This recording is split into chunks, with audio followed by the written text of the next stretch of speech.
Tanah Lot Bali. Tanah Lot Bali saya akui adalah tempat yang indah, pemandangan alam yang masih sangat bagus dan bersih. Bicara tentang keindahan-keindahan yang ada di Tanah Lot, terdapat tempat-tempat yang menarik di sana. Contohnya adalah Pulau Karang.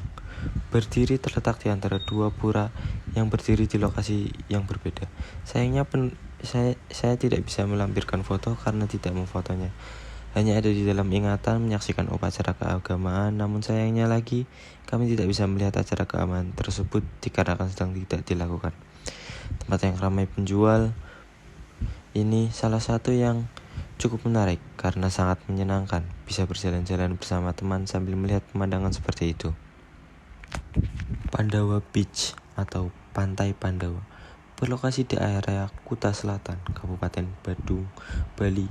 Jaraknya di kisaran 18 menit dari Pantai Melasti. Letak pantai ini dekat dengan dua tebing berukuran besar dan sering disebut sebagai pantai rahasia. Uniknya lagi, sepanjang perjalanan menuju pantai ini dan saat kamu akan pulang mengunjungi destinasi seberang, di satu sisi kamu dapat melihat beberapa patung yang menyambutmu dengan posisi epik memakai ruang tebing. Patung tersebut adalah Pandawa dan Kunti, berjumlah 6 dan memiliki nama sendiri seperti Dewi Kunti, Dharmawangsa, Bima, Arjuna, Nakula, dan Sadewa. Sejauh perjalanan kemari, kamu akan disuguhkan dengan jalan menurun dan berkelok. Tidak hanya itu, sejauh perjalanan menuju destinasi, kamu dapat melihat garis tidak beraturan dari Bukit Kapur, serta beberapa mesin penggaruk. Kontur tebing Pantai Pandawa terpantau awal Januari 2023 terlihat cukup rapi. Jadi saat itu kami hanya dapat melihat satu mesin penggaruk saja yang sudah tidak berpenghuni. Jika ingin menikmati keindahan pantainya, kamu bisa menikmati di tenda yang bisa disewa di tepian pantai. Namun untuk makanan, kamu perlu hati-hati karena tidak semua makanan halal dijual di sini. Sebagai muslim tentu harus lebih selektif dalam membeli. Sayangnya waktu berkunjung kami kemari tidak cukup lama. Jika menanti referensi wisata olahraga air, kamu bisa mencoba berenang, bermain kano, refleksi, melihat budidaya laut, berburu souvenir, sampai hunting foto di segala sudut Pandawa Beach. Jika kamu ingin ke sana, waktu siang adalah saat yang tepat. Selain anginnya yang mendukung, kamu dapat menikmati suasana pantai dengan birunya laut yang begitu jernih. Menariki perahu untuk ke Pulau Penyu. Destinasi tempat wisata kedua yang saya sukai adalah Tanjung Benoa. Di Tanjung Benoa terdapat tempat yang biasa disebut dengan Pulau Penyu, karena memang di sana ada penangkaran penyu. Berbicara tentang tempat tersebut, tentu saja ada biaya yang dikeluarkan untuk dapat pergi ke Pulau Penyu tersebut untuk menaiki perahu yang seperti saya lakukan. Balik lagi ke Pulau Penyu, di sana terdapat 3 jenis penyu, yaitu penyu hijau, penyu sisik, penyu lekang. Tetapi saya tidak memfoto, sayang sekali. Sebenarnya di sana tidak hanya terdapat hewan penyu, namun banyak satwa-satwa lainnya di sana. Contohnya saat saya difoto oleh teman, saya bersama seekor ular piton yang ukurannya tidak terlalu besar tersebut. Tentu saja mulut ular tersebut sudah diikat sedemikian rupa agar mencegah hal-hal yang tidak diinginkan. Begitu ingat satwa apa saja yang ada di sana. Yang jelas ada penyu, ular, primata, iguana, dan masih banyak lainnya. Terakhir, ketika akan keluar dari tempat tersebut, kita akan melewati tempat yang menjual pernak-pernik souvenir untuk oleh-oleh atau koleksi.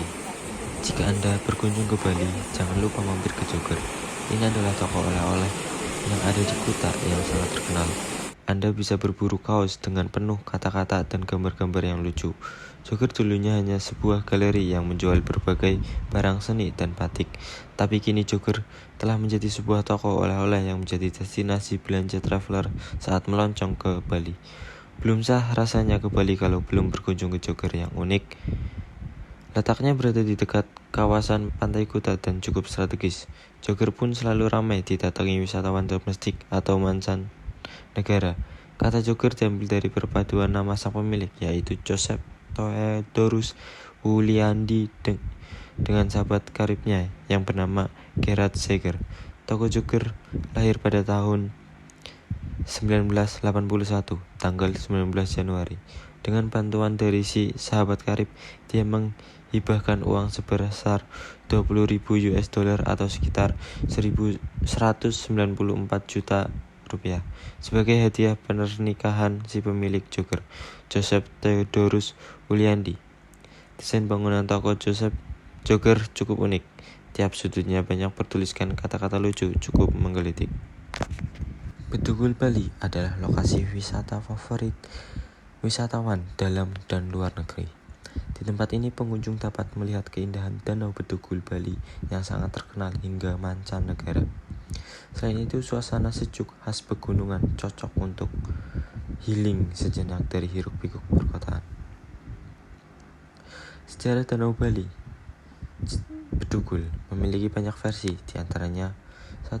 Diambil dari dua kata. Versi pertama menyebutkan nama Bedugul diambil dari kata beduk dan gul. Kata beduk diambil karena banyaknya komunitas muslim di tempat ini.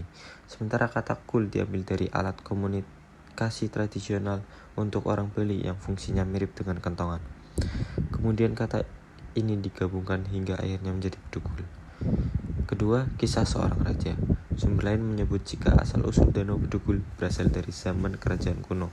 Saat itu ada seorang raja yang sedang mandi di Danau Beratan dan secara tidak sengaja terlihat oleh penduduk. Kemudian para penduduk berteriak jika Bedugul sang raja terlihat. Sejak saat itu masyarakat sekitar mulai menyebutnya sebagai Danau Bedugul. Namun di era kedua, sejarah tersebut tidak ada yang tahu kebenarannya. Setelah mengetahui sejarahnya, perlu tahu soal keunikan yang ada di Bedugul, yaitu 1. Pura Ulun Danau. Pura Ulun Danau disebut unik lokasinya, berada di tengah Danau Bedugul.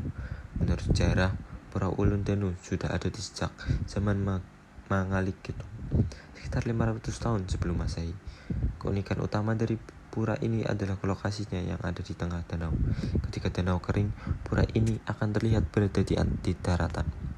Sementara air danau pasang atau naik, pura ini terlihat mengambang di tengah danau tersebut. Yang kedua, danau kembar. Di kawasan wisata Bedugul Bali dapat menemukan danau kembar, yaitu Danau Buyan dan Tambilang. Kedua danau ini dipisahkan oleh hutan sepanjang 1 km.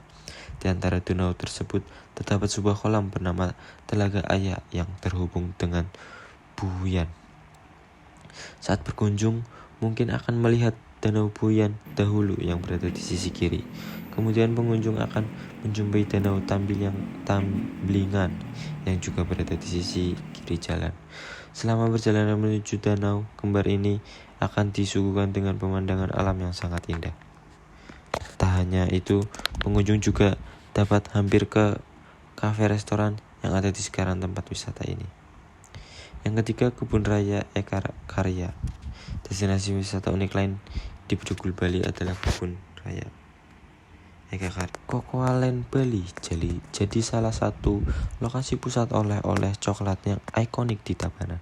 Sebab bisnis yang diinisiasi para pengusaha muda ini mengedepankan kesejahteraan para petani coklat di Tabanan, mulai dari terciptanya ekosistem yang mutual antara proses produksi oleh petani secara organik yang diolah di pabrik hingga proses display dan pemasaran langsung di store.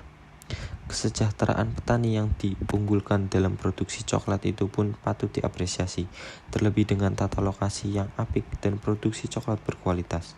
Bupati Sanjaya berharap store tersebut mampu menarik minat wisatawan domestik dan mancanegara. Tak hanya itu, predikat Tabanan sebagai lumbung pangannya Bali bagi Sanjaya sudah sepatutnya jadi surga untuk sektor pertanian.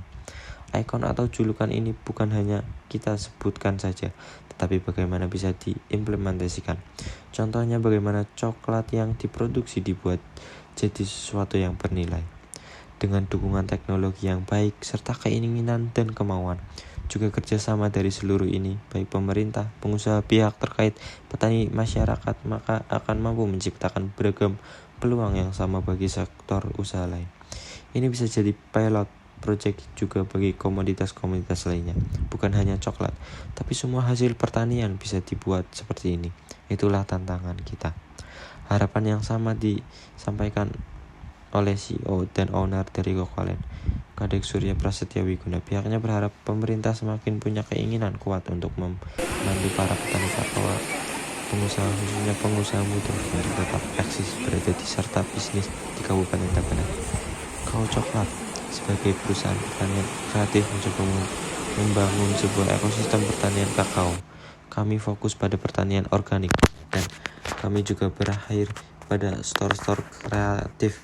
Hal-hal seperti itu harus kita kembangkan di Tabanan.